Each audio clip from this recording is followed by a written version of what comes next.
Miss Marple and the village Christmas tree that was cut. A welcome to you all from Hidden Clue. I'm Jane, your host for tonight, and I'm so happy you're here. Tell me, where are you tuning in from, and how is your day treated you? I always enjoy hearing from you. Don't forget to subscribe so you never miss a new story. Now let's begin the mystery. Chapter 1. The Village Awakens. The first light of Christmas morning crept gently over the rooftops of St. Mary's village, casting a soft golden glow across the freshly fallen snow. In the village square, a modest crowd had begun to gather, their breaths misting in the crisp winter air as carolers wandered past, singing with cheerful determination despite the early hour. Wooden stalls, laden with festive treats and decorations, stood quietly under a dusting of snow, the aroma of roasted chestnuts mingling with the sharp tang of winter air. Yet beneath this idyllic scene, a whisper of unease drifted through the gathering crowd, as if the village itself were holding its breath. Miss Marple, wrapped snugly in her well-worn shawl, approached the square with a quiet deliberation. Her keen eyes roamed the faces around her, noting the quick glances exchanged, the slight tightening of a jaw here, a faltering smile there. Even the cheerful baker's smile couldn't hide the tremor in her voice as she whispered what had happened last night.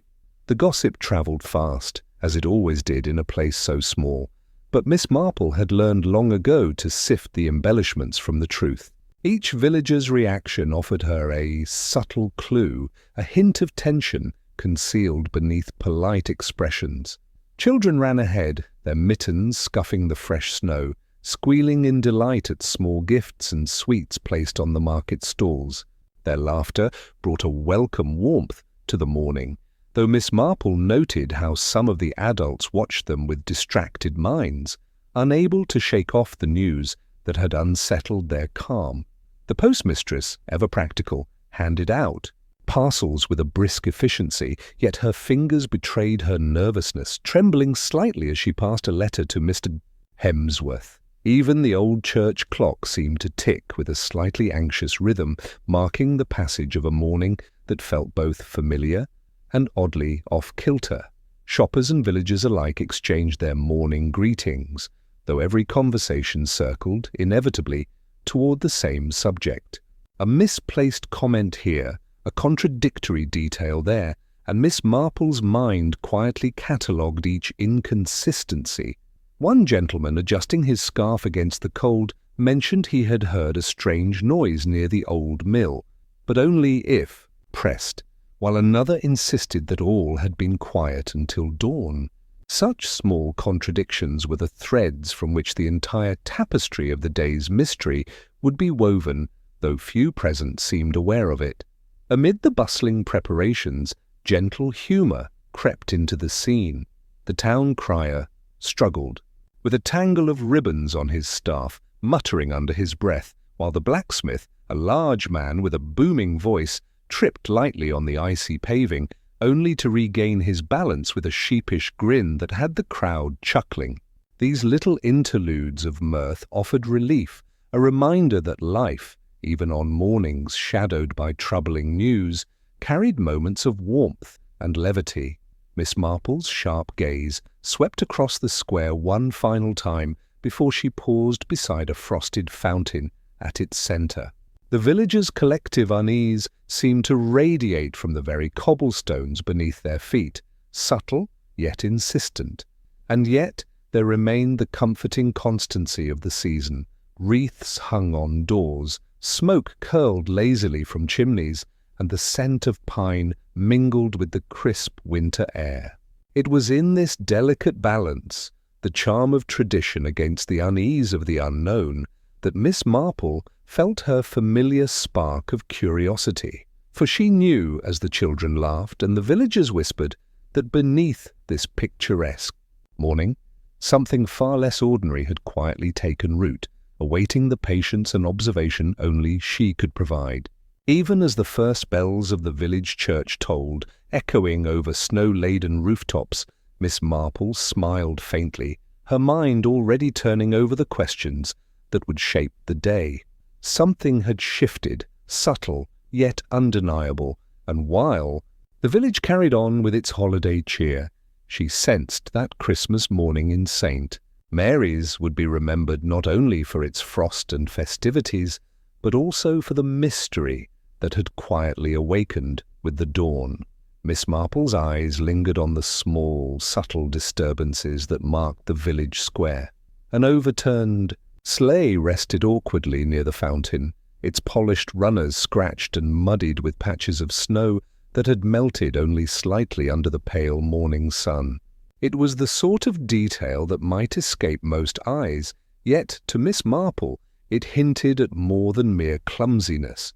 Footprints led in and out of the square, some fading into the fresh white covering the cobblestones, others abruptly ending as if their maker had vanished into thin air.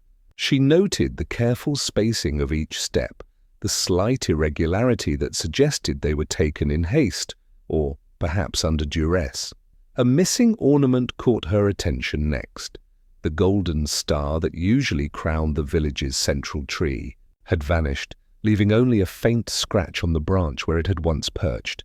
Children's eyes darted up in disappointment, but adults shifted uneasily, whispering possibilities.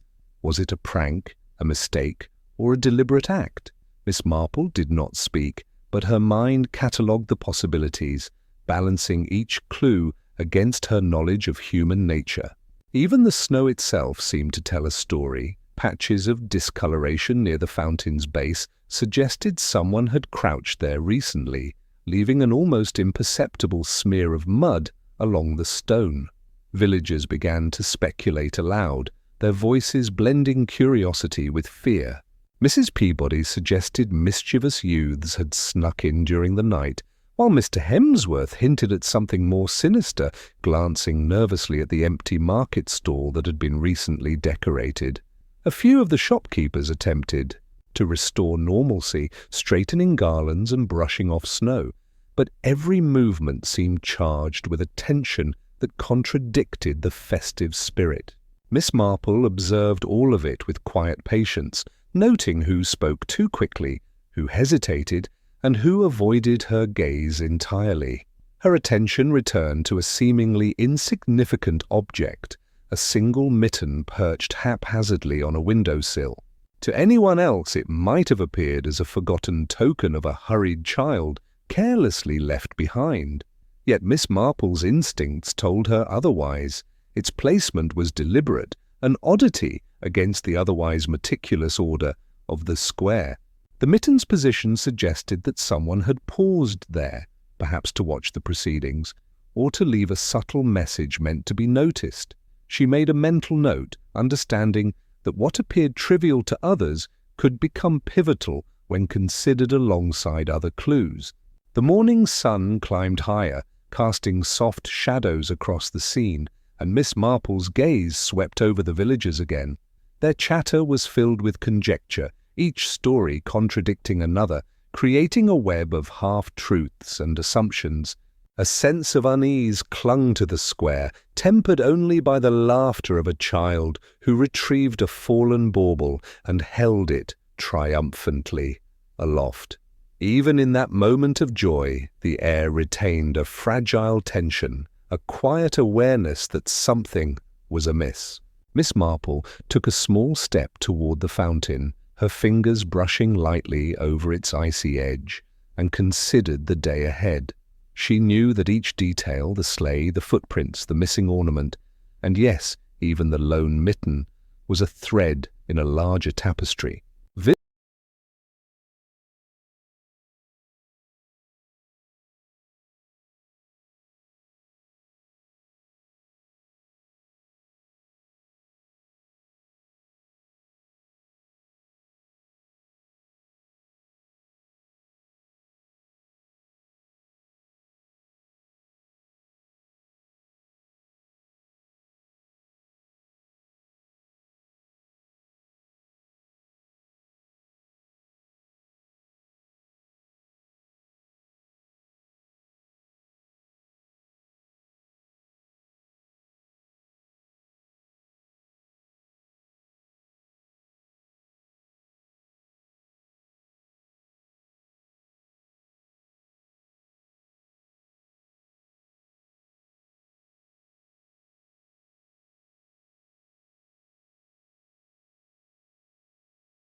Chapter 2.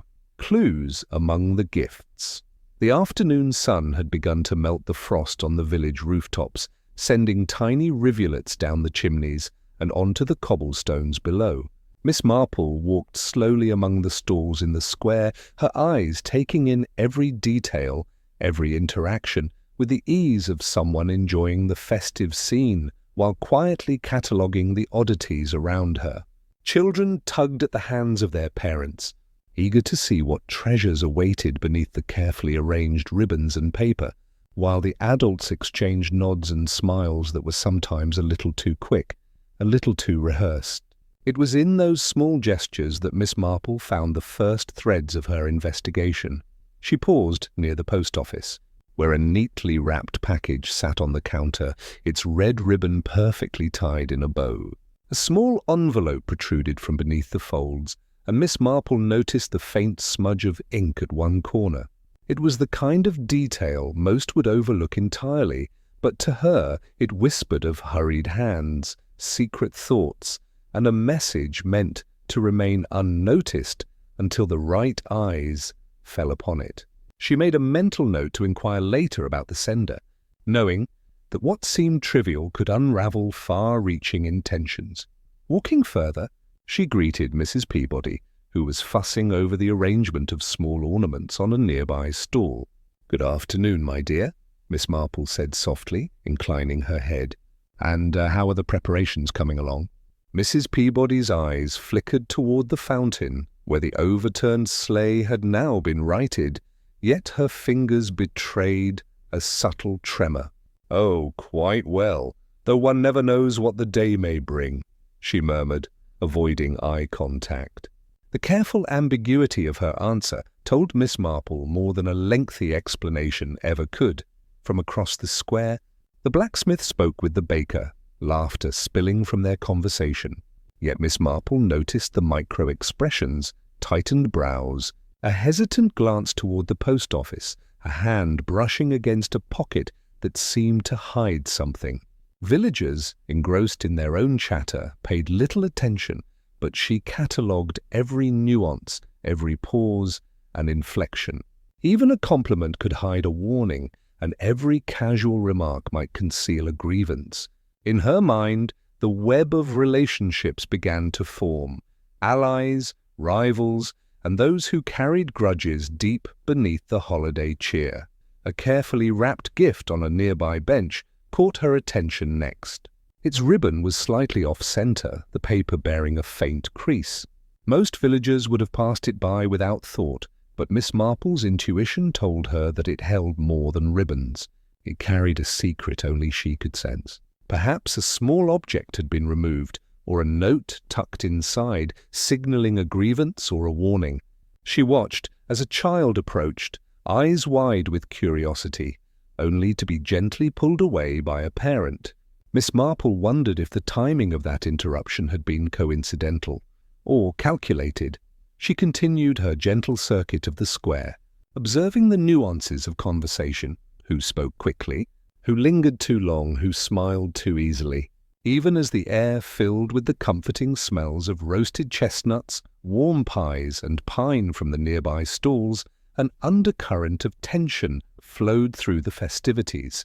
Yet the village remained undeniably cozy, the snow glinting in the sunlight, the laughter of children and carolers wrapping the morning in a comforting blanket of normalcy.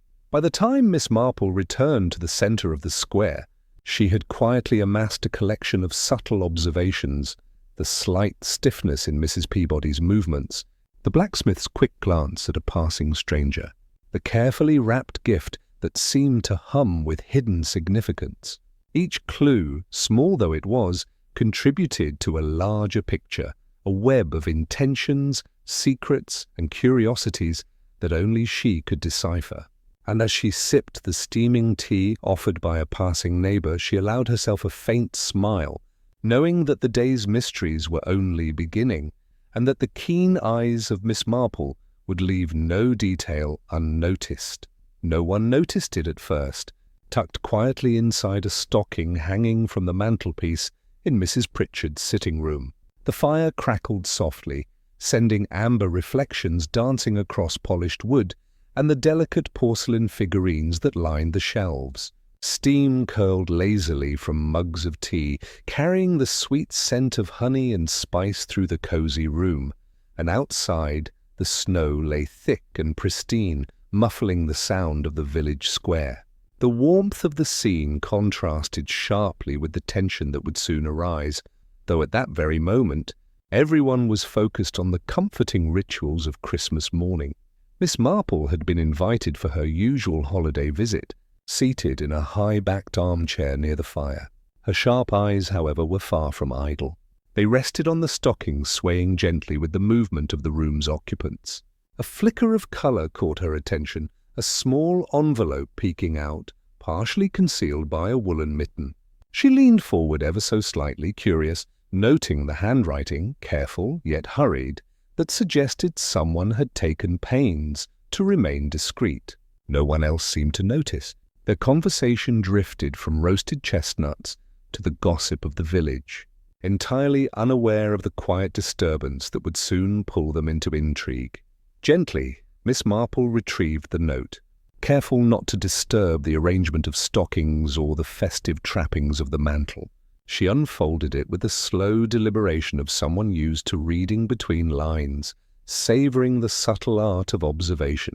The words were few, but pointed, hinting at a grievance that had been simmering unseen beneath polite smiles and holiday greetings. It spoke of a perceived slight, of feelings of exclusion and resentment, and though the author remained anonymous, the tone carried enough familiarity to suggest someone known intimately to the household, or perhaps to the village at large. Mrs. Pritchard, busy pouring tea, glanced toward Miss Marple and noticed the slight furrow of her brow. "Is everything all right, my dear?" she asked, her voice light, hoping to maintain the warmth of the morning.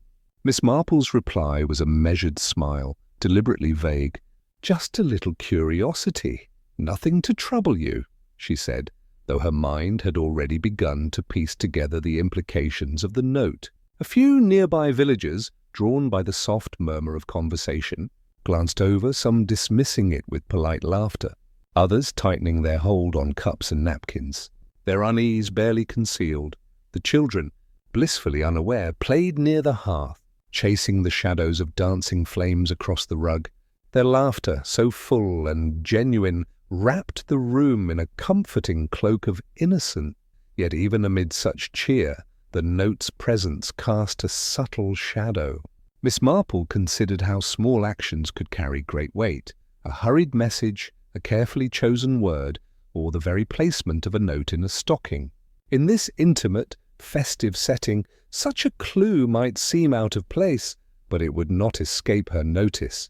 She sipped her tea, eyes sweeping the room once more, noting reactions, subtle expressions, and the slight shifts of posture that betrayed hidden thoughts. Even the crackle of the fire seemed to echo the tension in miniature, the soft popping of embers, a gentle reminder that beneath the surface of calm, something was stirring.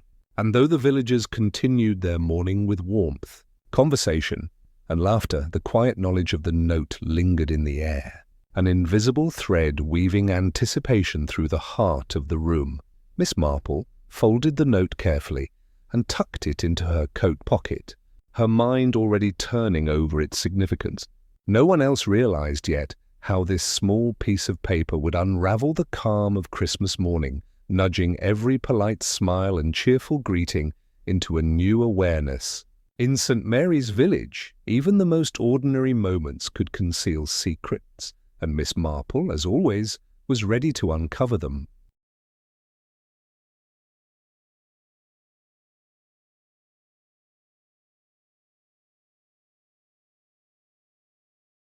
Chapter 3. The Suspects Gather. The gathering in the village hall was well underway, the room bustling with warmth, laughter, and the faint scent of pine from garlands strung along the beams. Miss Marple, perched quietly near the back, allowed her eyes to roam over the familiar faces, noting the subtle quirks that each villager displayed. Every face smiled politely, Yet behind those smiles, secrets twinkled like ornaments on a tree. To the casual observer, it might have seemed a scene of cheerful conviviality. But Miss Marple's trained eye discerned patterns of behavior, little inconsistencies, and small gestures that hinted at deeper currents beneath the festive surface. She began her mental cataloguing with Mr. Hemsworth, the local grocer, whose hands, dusted with flour from the morning's baking, trembled slightly when he laughed. His smile was broad, almost theatrical, yet his eyes flickered toward the fireplace whenever anyone mentioned last night's strange events. Miss Marple filed away the thought, a man eager to appear unconcerned, yet careful not to miss a detail. Beside him, Mrs. Peabody fussed over her gloves, adjusting each finger repeatedly as if to reassure herself, while her conversation meandered around the weather and the quality of the Christmas pudding, rather than the matter at hand. Such evasions were often telling. The blacksmith, large and imposing, leaned against the sideboard with a mug of steaming cider, his laughter booming enough to draw attention. Yet the tilt of his head, the occasional narrowing of his eyes when certain villagers spoke, suggested he was listening more closely than he let on. Miss Marple noted it with a faint smile. The contrast between his outward joviality and the inward calculation provided a small, yet meaningful clue. Nearby, young Miss Larkin twirled a strand of her hair, her gaze flitting nervously from one adult to another. She seemed eager to contribute to conversations, yet withdrew at the slightest correction, hinting at someone unaccustomed to being at the center of scrutiny, and perhaps hiding knowledge she did not wish to share openly. Even the elderly Mrs. Winthrop, who had a habit of knitting during every gathering, seemed subtly involved in the undercurrent of tension. Her needles clicked steadily, almost hypnotically, as she observed the room with keen awareness. Every guest, she noted, had a story, a motive, or at least the potential for one, and she made small notes with her eyes alone, passing judgment without ever speaking. Miss Marple found the parallels amusing. Even the most innocuous villagers carried hints of intrigue. If one knew where to look, the relationships between these characters were equally telling. Mr. Hemsworth's frequent glances toward Mrs. Peabody suggested an old disagreement, perhaps a business dispute, perhaps a misunderstanding long since buried but not forgotten. The blacksmith's quiet monitoring of young Miss Larkin hinted at protective instincts, or perhaps wariness born of past mischief. Even the gentle hum of conversation concealed tension, a joke received too late, a polite inquiry answered too hastily, a foot tapping under the table, all subtle signals Miss Marple catalogued with precision. As she observed, she allowed herself small smiles at the quirks that lent the village its charm. The postmistress, fussing over parcels with exaggerated care, bumped elbows with the schoolteacher, who scolded her softly while trying not to disrupt the growing merriment. Such moments of gentle humor reminded Miss Marple that even in the midst of investigation, the humanity and warmth of St. Mary's village persisted. Each gesture, each glance, and each subtle reaction could, if watched carefully, illuminate motives and truths otherwise hidden. By the time Miss Marple shifted her attention to the far corner of the hall, her mental picture of the villagers had taken shape, a tapestry of smiles, nervous tics, half-hidden resentments and concealed intentions. Every small detail, from the tilt of a head to the sweep of a hand, contributed to a growing understanding of the personalities and possible motives surrounding the recent, unsettling events. In this cozy room, with firelight glinting across polished floors and the scent of pine lingering, Miss Marple silently acknowledged that the answers she sought were hidden, not in the noise of laughter, but in the quiet, careful observation of human nature. The dining room was warm with the scent of roasting turkey and spiced pudding, the fireplace casting flickering shadows across polished oak and gleaming silverware. Villagers gathered around the long table, their faces bright with anticipation, laughter mingling with the clatter of plates and the occasional pop of a cork. Yet beneath the merriment, Miss Marple sensed a subtle tension, a quiet undercurrent that threaded through conversations and gestures alike. As the pudding was served, a whisper of worry rippled through the room. No one knew who would crack first. The children, cheeks flushed from excitement, squealed as they reached for their slices, unaware of the nervous glances exchanged between adults. Mr. Hemsworth cleared his throat several times before speaking, his hands resting tightly around his napkin. Mrs. Peabody, opposite him, dabbed at her eyes with a delicate lace handkerchief, her movements slightly exaggerated, almost as if she were trying to reassure herself. Miss Marple observed the inconsistencies in their stories with quiet amusement. Earlier in the day, both had given differing accounts of their whereabouts when the troubling discovery had been made. Now, over roast turkey and potatoes, they spoke again, careful to choose their words, yet betraying tiny hesitations that might have gone unnoticed by anyone less attentive. The blacksmith, normally so bold and booming in his laughter, seemed restrained tonight. His voice lowered as he answered questions and nodded politely to each guest. Young Miss Larkin, seated beside him, fidgeted with her napkin, twisting it repeatedly, her gaze flicking toward the head of the table where the matriarch of the village sat. Each small movement, each diverted glance, Miss Marple catalogued silently, piecing together the puzzle of intentions and reactions. Even the postmistress, usually composed, licked her lips nervously as she passed a serving dish, as though aware that someone, somewhere, was watching her more closely than she realized.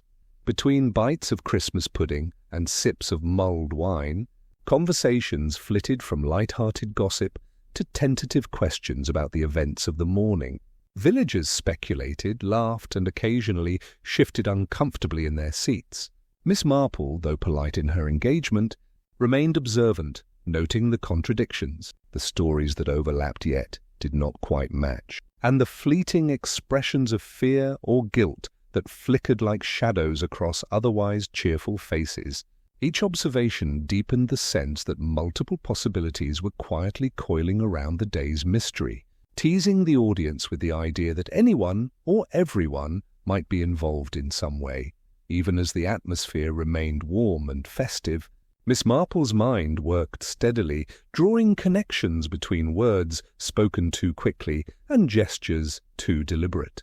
The cheerful clinking of cutlery and murmured toasts served as a comforting backdrop, the familiar sounds of village life insulating the room from panic. And yet, the subtle tension persisted, like a fine thread woven invisibly through the rich fabric of holiday cheer. One smile too sharp, one laugh too forced, one sideways glance, all carried meaning to someone who knew how to observe. As the pudding was enjoyed and the last slices of cake were served, Miss Marple's eyes lingered on the interactions around her. A whisper from Mrs. Peabody, a cough from Mr. Hemsworth, a distracted look from the blacksmith, all contributed to a growing tapestry of intrigue. The room remained cozy and inviting, filled with warmth, light, and the comforting hum of conversation, yet beneath it, curiosity and suspense rippled silently, drawing the audience deeper into the unfolding mystery. By the time tea was poured and soft laughter returned to the table, Miss Marple had already begun to form tentative theories about motives and connections. In St. Mary's village, even the most ordinary feast could conceal tension and secret, and she was determined to observe, note, and understand every subtle clue before the day was through. For while the festive spirit endured, the shadows of uncertainty lingered, quietly promising revelations yet to come. Chapter 4.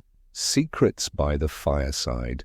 The soft glow of the fireplace filled Miss Marple's sitting room with warmth, the flames casting flickering shadows over polished wood and carefully arranged Christmas decorations. Outside, snow continued to blanket the village, muffling distant footsteps and lending a hush to the afternoon. Within this quiet cocoon, Miss Marple welcomed the first of her private visitors, her keen eyes already noting the slight tremor in a hand, the careful adjustment of a scarf, or the way someone's gaze lingered too long on a familiar object.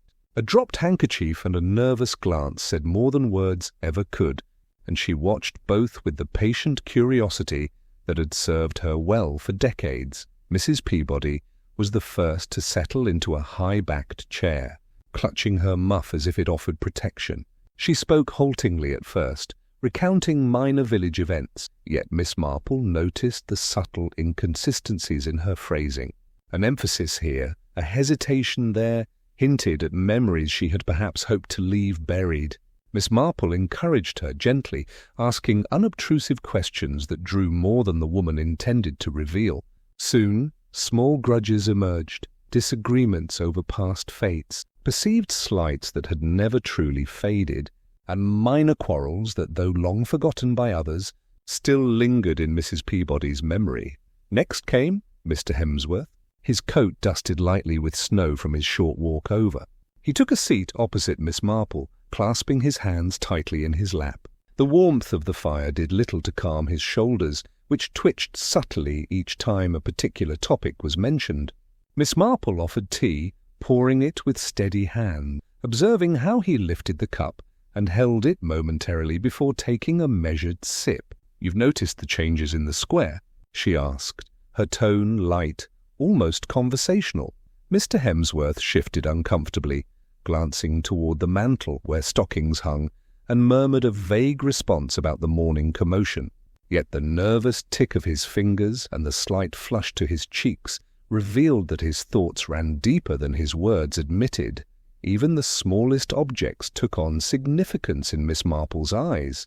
A brass key, forgotten on a side table, drew her attention, though the owner protested its insignificance. She noted the way Mr. Hemsworth's fingers itched to retrieve it, pausing over its cool metal, as if reluctant to admit its importance. Similarly, a child's broken ornament tucked into a corner by a passing visitor suggested interference that had gone unnoticed by anyone else.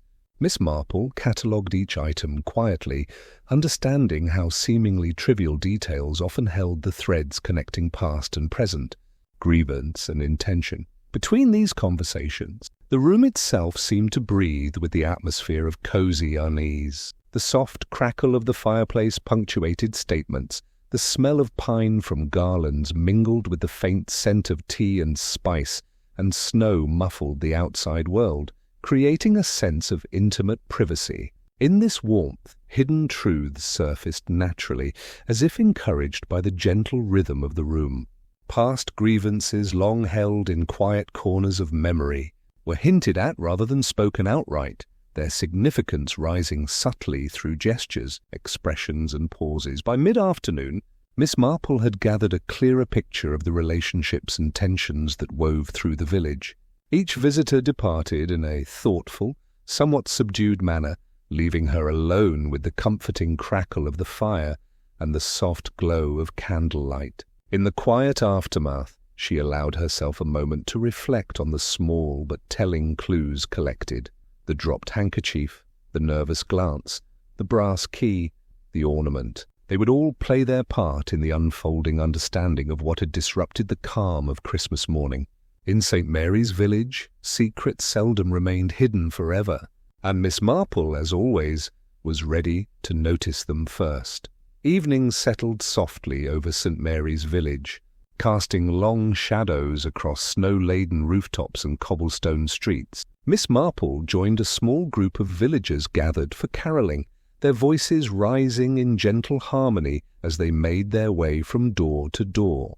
The familiar tunes of Christmas songs filled the crisp air, warm and inviting, yet Miss Marple's mind remained alert to subtle irregularities. Every verse seemed innocent, every note familiar. Yet hidden in the melody was a message meant only for those who listened carefully. She watched as Mr. Hemsworth's voice faltered for a fraction of a beat, just as the choir reached the line about peace on earth. A slight flush rose to his cheeks, and his eyes darted briefly to Mrs. Peabody, who responded with a small, nervous cough, her hands clutching the folds of her shawl. The timing, the hesitations, the unusual emphasis on certain words, it all struck Miss Marple as intentional, a code hidden in plain sight. Others, caught up in the joy of singing and the crisp winter evening, were blissfully unaware, but to her, These small signals hinted at underlying tensions, memories of arguments, or grievances yet unresolved.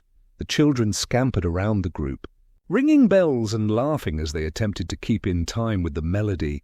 Their carefree joy contrasted sharply with the subtle unease in the adults' expressions. Miss Marple observed the interactions closely, noting how one villager's voice rose slightly when another's fell, how glances were exchanged at carefully timed intervals, and how minor pauses, almost imperceptible, punctuated the song. Each nuance was a thread connecting past disagreements to present intentions. It was the sort of detail that could easily go unnoticed, yet when pieced together, it painted a clear picture for those who knew how to see. As the carolers stopped briefly by the fountain, snow crunching softly beneath boots, Miss Marple's eyes caught a small scrap of paper tucked beneath a cobblestone edge. It appeared inconspicuous at first, but its placement suggested purpose rather than accident. She crouched briefly, retrieving it discreetly, noting the scribbled words that referenced an argument over last month's village fete. The connection was subtle but undeniable. The melody, the pattern in voices, and this small note all pointed toward an incident that had left lingering resentment. Unnoticed by anyone too polite to mention it aloud, the group continued, voices blending with the crisp evening air. The glow of lanterns illuminating their path through the snow. Miss Marple allowed the warmth of the tradition to wash over her briefly, enjoying the harmonies and the gentle crackle of distant chimneys, yet her mind remained alert. Even in the most joyful moments, human nature revealed its complexities, the slight stiffening of shoulders, the deliberate pacing of steps, the careful avoidance of certain glances. Each tiny gesture could carry significance, a message in the rhythm of interaction and the cadence of song. By the time they reached the final house on the lane, Miss Marple had quietly collected a wealth of subtle clues, the hesitant emphasis in certain lines of the carol, the exchange of fleeting looks between villagers, and the carefully discarded note.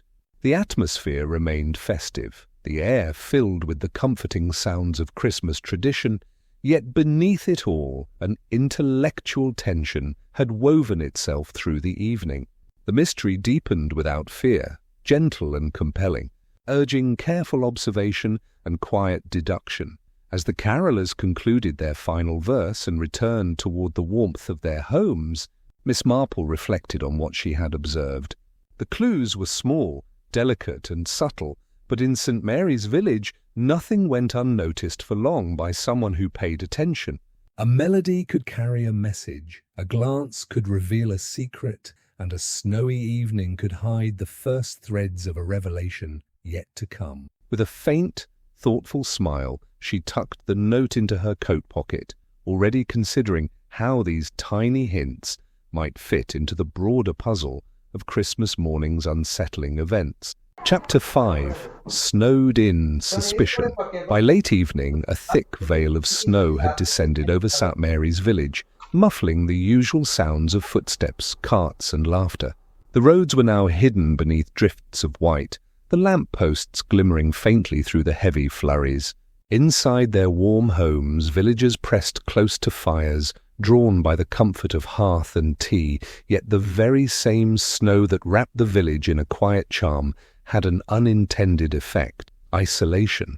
With the roads impassable, no one could leave, and secrets could no longer hide. Miss Marple, seated in her cosy sitting room, gazed out through frost-laced windows, the flickering firelight dancing across the familiar objects surrounding her. She sipped her tea slowly, the warmth spreading through her fingers and up into her shoulders, and allowed herself a moment to take in the quiet hush of the snowbound evening. Yet, in this pause, her mind worked steadily, retracing her observations of the day, the subtle tension in the dining hall, the nervous glances during caroling, the careful placement of objects that no one else had noticed. The snowstorm provided an unusual clarity, removing distractions and forcing the villagers and her to remain present in a way that revealed the hidden layers of their behavior. The first detail that came to mind was Mr. Hemsworth's uneven breathing. which had seemed insignificant during the bustle of the morning, but now took on new meaning. He had smiled broadly during the feast, yet his fingers had tapped a restless rhythm against the edge of the table.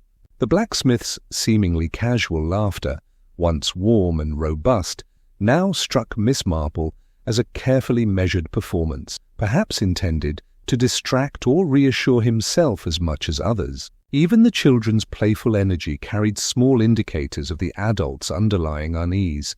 They followed patterns unconsciously, mimicking behaviors that reflected the subtle tension around them.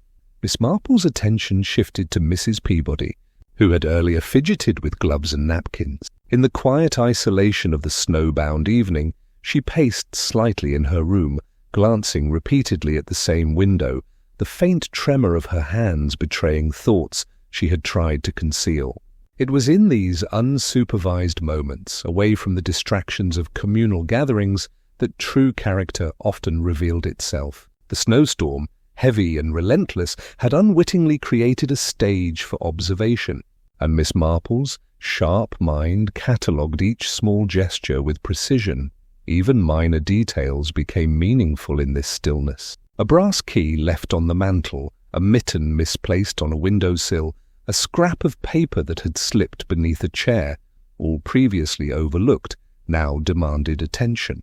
Each clue had its own rhythm and weight, connecting threads of past grievances, subtle rivalries, and hidden resentments. The storm had stripped away the village's usual bustle, leaving behind the essential truths that lay quietly beneath its cheerful surface. Outside, the snow thickened, painting the village in uniform white, smoothing the familiar irregularities of cobblestones and garden fences alike.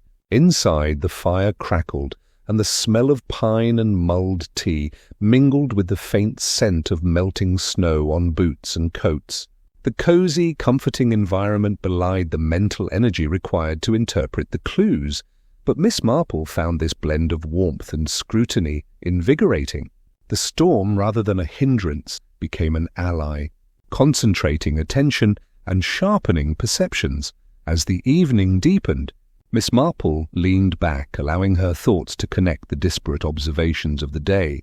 The snowstorm had created a pause in the ordinary rhythm of life, a suspended moment in which each small behavior became a signal, each subtle gesture a message. The village, bound together by hearth and weather alike, could not escape scrutiny tonight, and Miss Marple knew that in this enforced stillness, the truth, patient, quiet, and careful, would begin to reveal itself, one clue at a time. The snow continued to fall steadily outside, blanketing St. Mary's village in a soft, muffled hush. Within the warm confines of the village hall, now serving as an impromptu gathering place for those stranded by the storm, villagers clustered together, sipping steaming mugs of tea and nibbling on biscuits.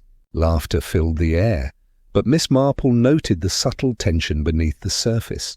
A slip of the tongue, a too long pause. Suddenly, Miss Marple's suspicions grew sharper. Mr. Hemsworth, seated near the fireplace, had been speaking animatedly about the morning's preparations when he paused mid-sentence, his eyes flicking toward Mrs. Peabody. "Well, of course, someone must have—" he began, only to stop abruptly, leaving the sentence dangling in the warm air.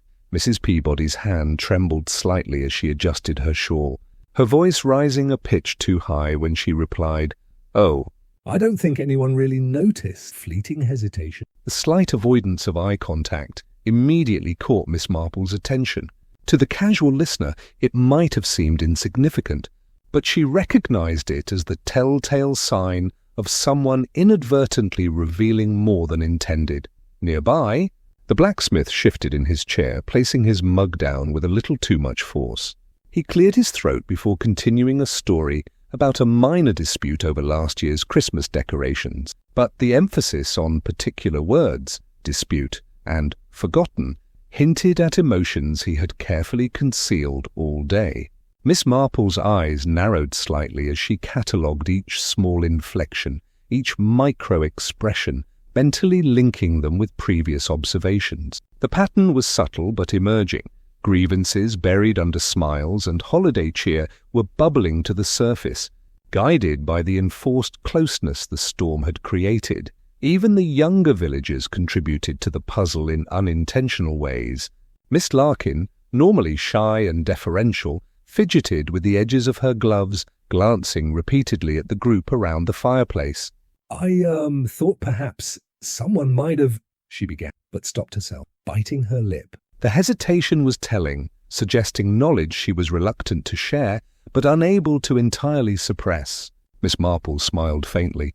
Each half-spoken thought, each nervous glance, added another layer to the growing understanding of motives, opportunities, and lingering resentments among the villagers. The warmth of the fire, the gentle glow of lanterns, and the comforting aroma of pine and tea created a sense of safety that encouraged confessions in the most delicate form. Words slipped unintentionally, and gestures like Mrs. Winthrop's knitting dropping a stitch as she fidgeted with a loose thread betrayed underlying unease. Every minor revelation, from a forgotten key to a briefly mentioned disagreement, offered Miss Marple insight into the intricate network of relationships that underpinned the day's mystery. Even as the villagers continued their conversations, the mood remained cozy and relaxed, preserving the sense of a festive gathering. No one felt threatened. Instead, curiosity mingled with comfort.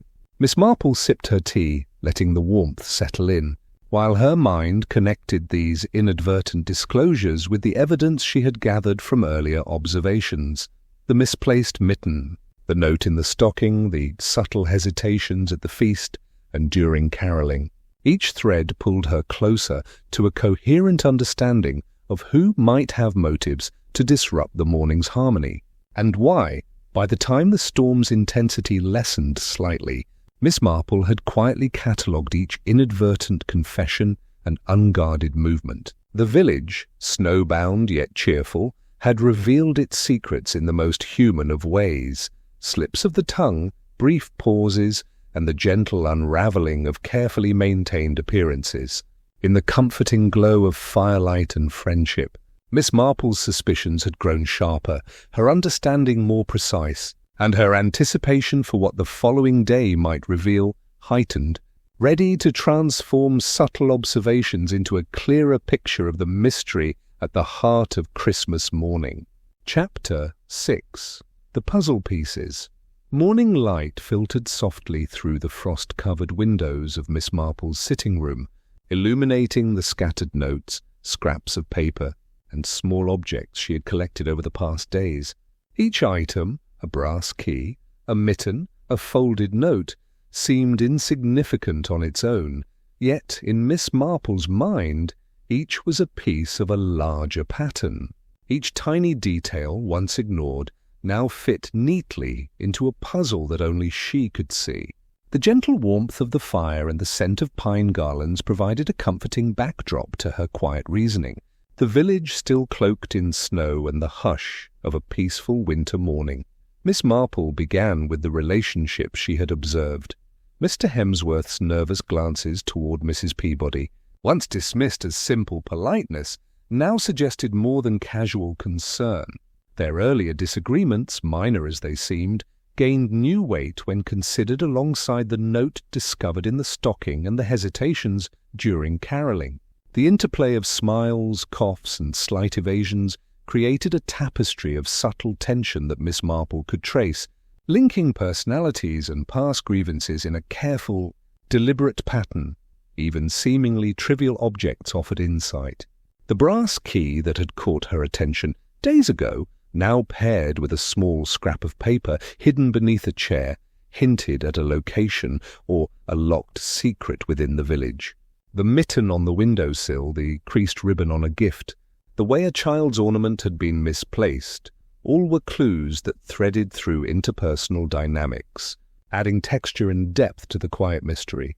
Miss Marple considered how each object, each hesitated glance, had been placed or overlooked deliberately, and how understanding the motives behind such subtleties could illuminate the intentions of those around her. She paused to reflect on patterns of behavior.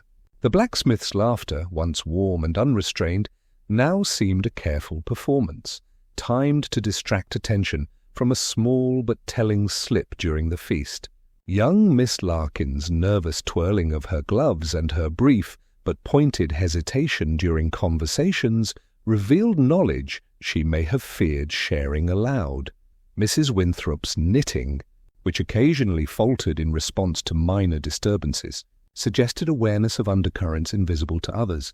Each observation reinforced Miss Marple's growing understanding of the village as a living puzzle, composed not of dramatic events but of subtle gestures and quiet interactions. History, too, played a role in her reasoning. Old disputes over village fates, forgotten slights between neighbours, and rivalries that had simmered beneath the surface provided context for the current tensions. Miss Marple traced connections across years, noting that what might appear trivial today could carry hidden significance born of long-standing resentment or habit.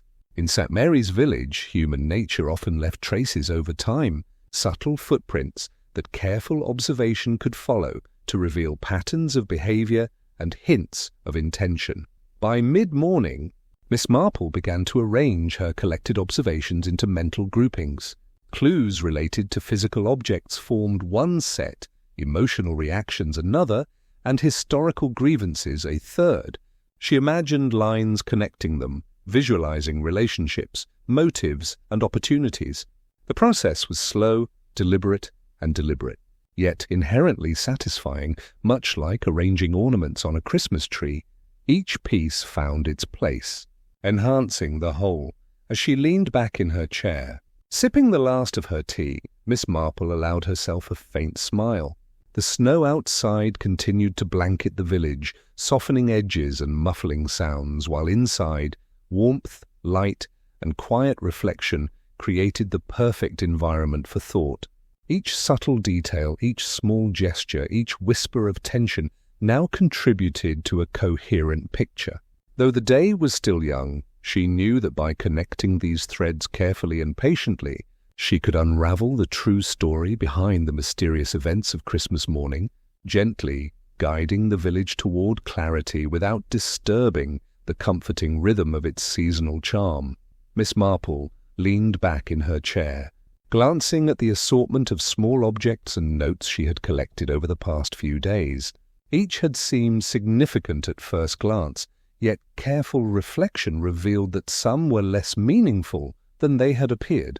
The slipper of a clue once thought sinister turned out to be nothing more than a child's innocent prank, a small toy left in a peculiar place that had caused unnecessary speculation. She allowed herself a faint, amused smile, recognizing how easily the mind could give weight to the ordinary when seeking patterns. The misplaced mitten, for instance, had initially seemed suggestive of secret comings and goings, but a brief chat with the baker revealed that a gust of wind had blown it from a line where children had played earlier in the morning. The worried expressions of villagers who had assumed it belonged to someone of consequence were explained by the simplicity of circumstance rather than mischief.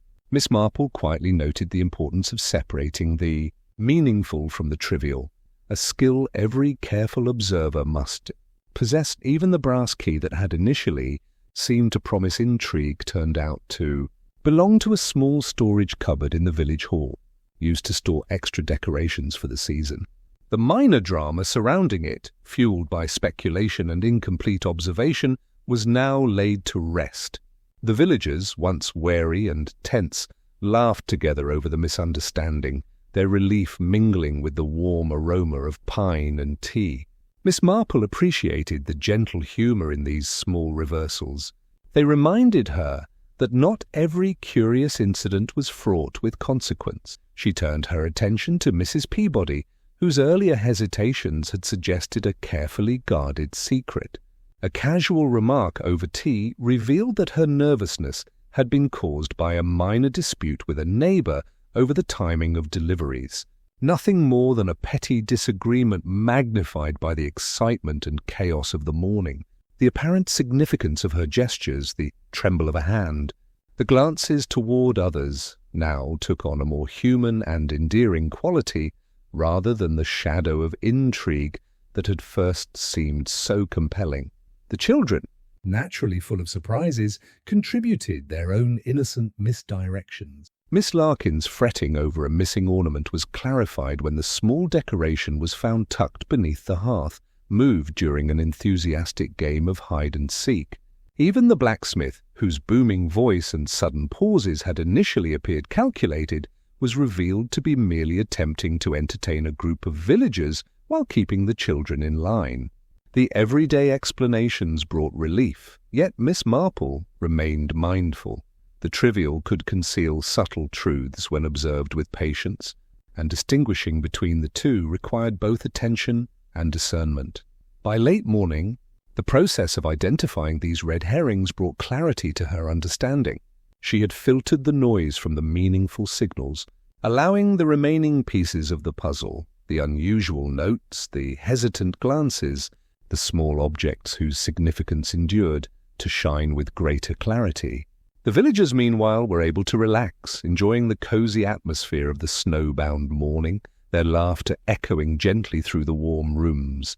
The tension of uncertainty gave way to shared amusement, yet the subtle patterns of intrigue remained, now highlighted against the backdrop of calm understanding. Miss Marple allowed herself a final sip of tea, glancing once more at the room filled with people, warmth, and light.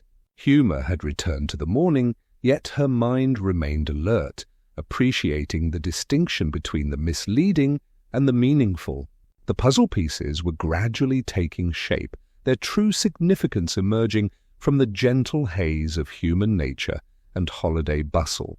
The village, snug beneath its blanket of snow, remained a place of charm and comfort, but now, guided by observation, patience, and discernment, Miss Marple was ready to unravel the final threads of the mystery that had quietly disturbed Christmas morning. Chapter 7. The culprit approaches. The late afternoon sun cast a soft, golden glow through frost-laced windows, illuminating the village hall where a few villagers had gathered once more. The air smelled faintly of pine, mulled wine, and the lingering warmth of the fire, creating a comforting backdrop for what would soon become a pivotal moment. Miss Marple, seated quietly in the corner, allowed her eyes to drift across the familiar faces. A glance too quick, a hand too tense, Miss Marple knew the final act was near. Each subtle movement, each slight shift in expression carried weight, as if the villagers themselves were unconsciously signalling their own truths. She focused first on Mr. Hemsworth, who busied himself with rearranging small decorations on a side table. His movements were precise, almost too careful, and his eyes flicked repeatedly toward Mrs. Peabody, who sat knitting silently, pretending to be absorbed in her work. The patterns of avoidance, the subtle coordination of glances, and the half-smiles exchanged were minor, almost imperceptible. Yet to Miss Marple, they told a story of nervous anticipation. These were the final threads of human behavior that hinted at the source of disruption on Christmas morning.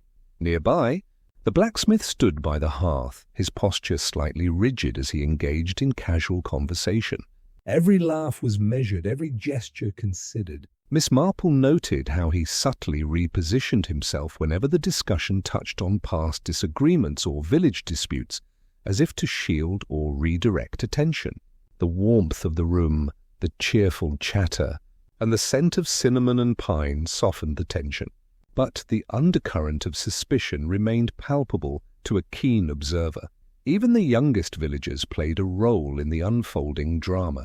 Miss Larkin, attempting to help with tea service, hesitated when passing a tray, her gaze flicking briefly toward a particular corner of the room. The hesitation, fleeting though it was a signal. She had noticed something, or perhaps feared being noticed herself. Miss Marple's mind catalogued the gesture, filing it alongside the inconsistencies she had observed throughout the morning and evening. Each small action, each nervous glance, each deliberate pause created a map of attention and opportunity, quietly revealing the dynamics of the household. Mrs. Winthrop's knitting needles clicked steadily, yet even she betrayed subtle signs of awareness. A twitch of the fingers, a pause in the rhythm, a glance over the shoulder. Each spoke of observation, of noticing what others might consider trivial. Miss Marple found these tiny details fascinating, knowing that often the most revealing clues were not spoken aloud, but manifested in these quiet human gestures. It was in the interplay of these micro-behaviors, set against the comforting backdrop of firelight and festive decoration, that the final hints of truth were beginning to coalesce. The soft hum of conversation, the occasional chime of a distant clock, and the gentle crackle of the fireplace provided a cozy, reassuring contrast to the mental tension Miss Marple experienced. The villagers themselves remained blissfully unaware of how closely she followed each gesture, each subtle cue. The warmth of the room, garlands strung along the beams, candles flickering in polished holders, the scent of roasted chestnuts lingering in the corners, allowed the drama to unfold in a gentle, atmospheric way, preserving the comfort of the season, even as psychological threads pulled taut. By the time the last teacup was set aside, Miss Marple had synthesized her observations. The final inconsistencies, the small hesitations, the coordinated glances and the moments of overcaution formed a clear picture. Though no one had spoken openly of guilt or suspicion, she now knew who was most likely involved and how the morning's disruption had been orchestrated. The puzzle, built patiently from details both trivial and meaningful, was nearing completion, and the stage was set for the revelation that would bring clarity to Christmas morning. The cozy charm of St. Mary's Village remained intact, yet anticipation hummed gently through the room, as if the very walls themselves awaited the final act. Just as Miss Marple felt the threads of the morning's mystery beginning to weave into a clear pattern, a small, almost overlooked interruption shifted the entire scene.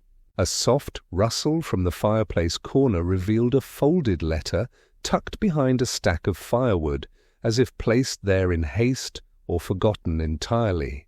The parchment, yellowed at the edges and sealed with a faded ribbon, caught the flickering firelight, drawing the attention of several villagers. Just when the path seemed clear, a forgotten letter shifted everything. Miss Marple picked it up delicately, her experienced fingers sensing the significance beneath its unassuming exterior.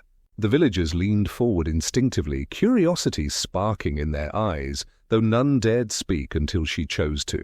The letter contained a few simple lines, yet its implications were profound. A grievance long buried, previously unknown to most, had been recorded carefully by its author, hinting at misunderstandings and resentments that none of the current discussions had revealed. For the villagers, who had believed the puzzle nearly solved, the revelation stirred a wave of anxious speculation. Mr. Hemsworth's hand trembled slightly as he recognized the handwriting, and a faint flush crept across his cheeks. Mrs. Peabody, knitting needles, paused mid-motion, blinked rapidly, and adjusted her shawl, as if to shield herself from unintended recognition. Even the blacksmith's usually steady demeanor faltered for a moment, his broad shoulders tightening as he listened, keenly aware that this new piece of evidence could change interpretations entirely. The once calm room was now alight with subtle tension, yet it remained wrapped in the comfort of firelight, laughter, and the lingering scent of pine and tea.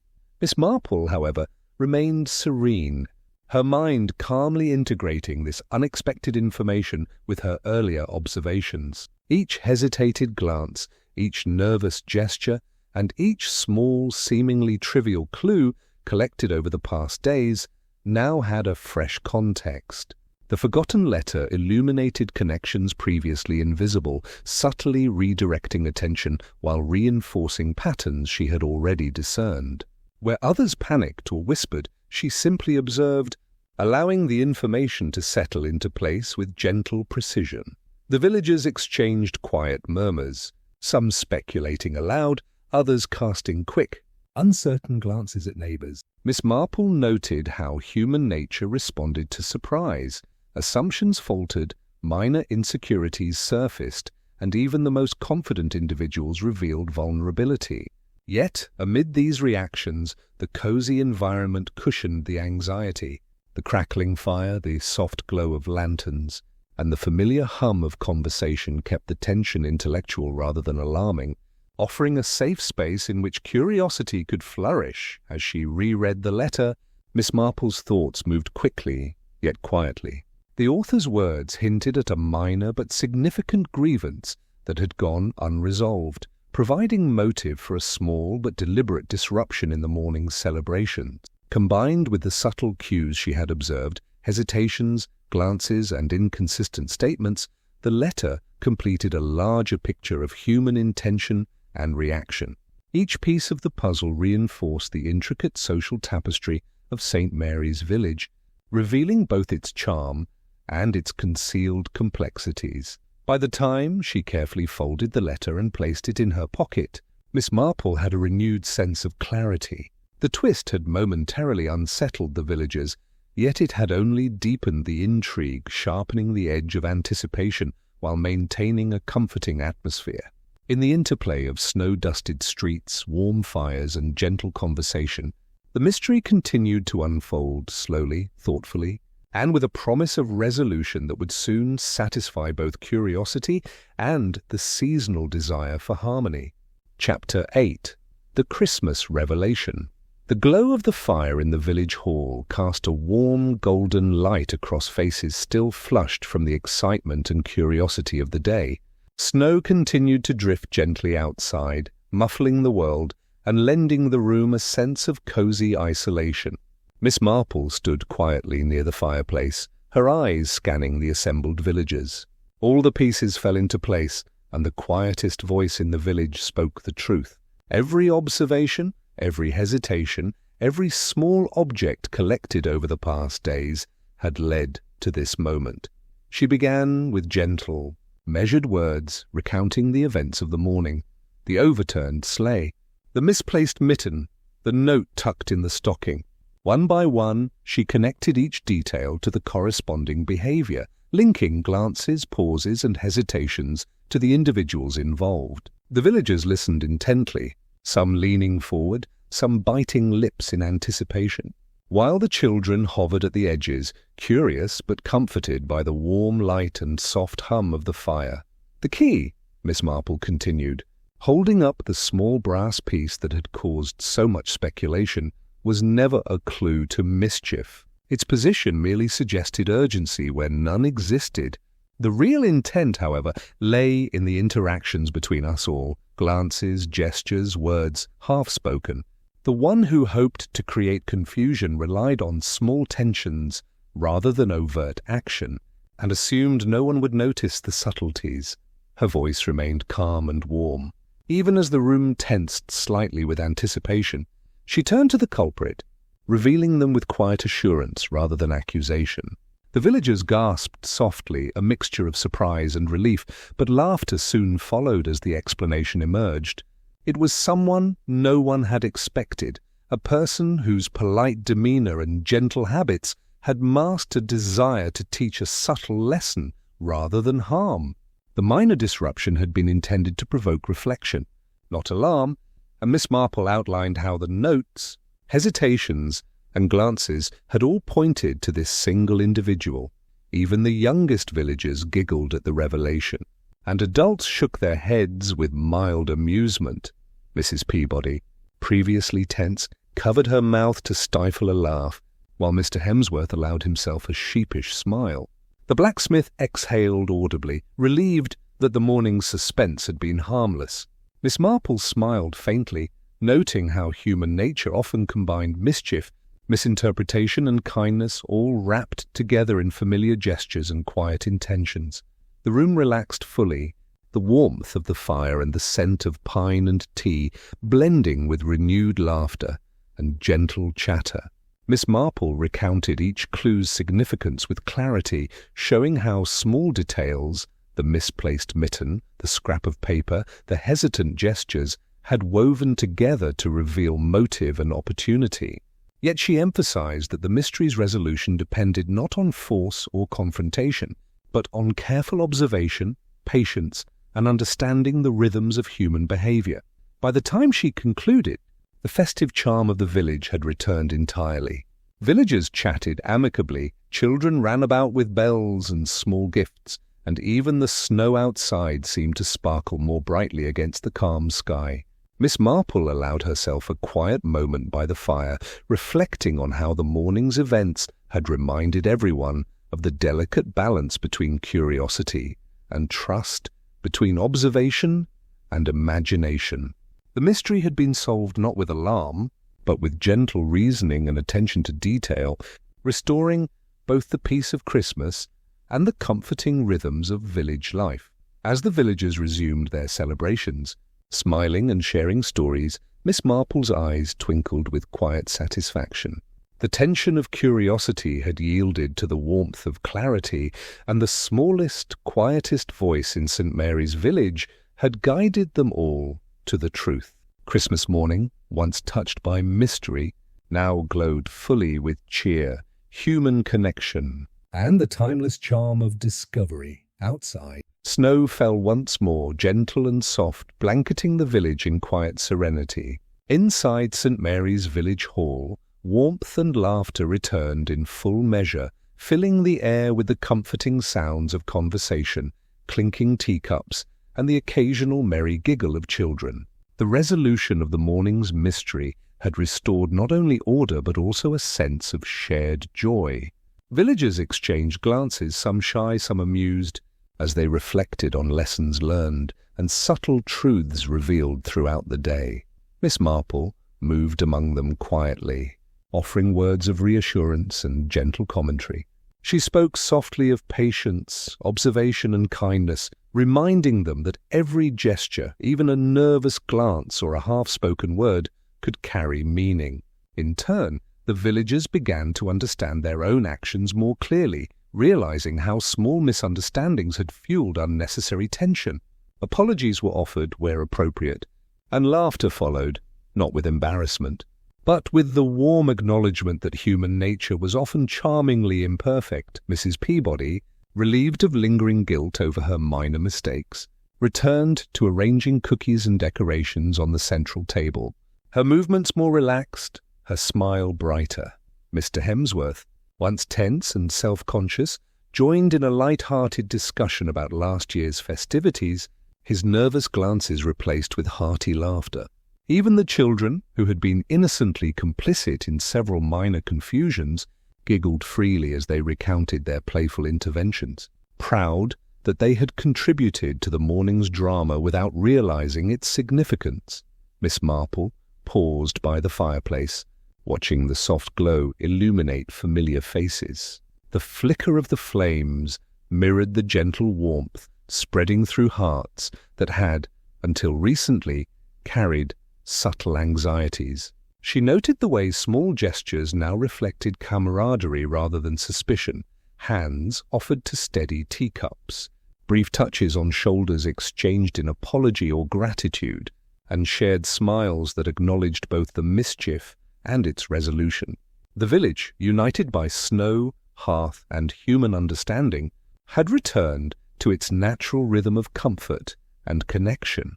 Conversations naturally turned to reminiscences of past Christmases, with villagers sharing stories of old decorations, family traditions, and small acts of kindness. Even minor grievances that had caused tension over the years were addressed in light-hearted ways, their weight lifted by gentle humor and perspective.